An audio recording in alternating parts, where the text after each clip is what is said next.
Այդ մարդը հանցագործ է։ Այդ մարդը կատարել է պետական դավաճանություն։ Այդ մարդը չի զբաղվել իր քաղաքացիներով, որոնք դժբախտության մեջ են։ Հայ ժողովուրդը այսօր շատ ծանր վիճակի մեջ է։ Սեփական կառավարությունը դատում է, նստացնում է, ոնց որ ինքն է սիրում ասել, Չագուչը ձեռբանա գալի, ասում է սիմվոլ է։ Չագուչի սիմվոլ ինքը հասկանում է, Արարատի սիմվոլ չի հասկանում։ Հասկանում եք։ Ասում է սիմվոլ է։ Դուք Չագուչը սիմվոլ է, Արարատը սիմվոլ չի։ Մարդկանց ասում է ասֆալտով փռեմ գեդին,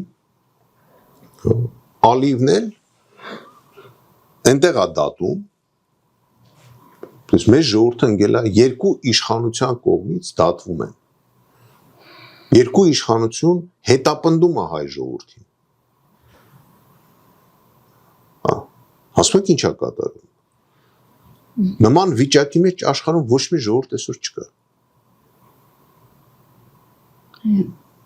Որովհետև ներսից է թշնամիներ։ Մեր նորից եմ կրկնում, երկու իշխանություն այսօր դատում են հայ ժողովրդին, 2.7 միլիոն ժողովրդի վրա լիքը քննիչ եւ դատախազ կա։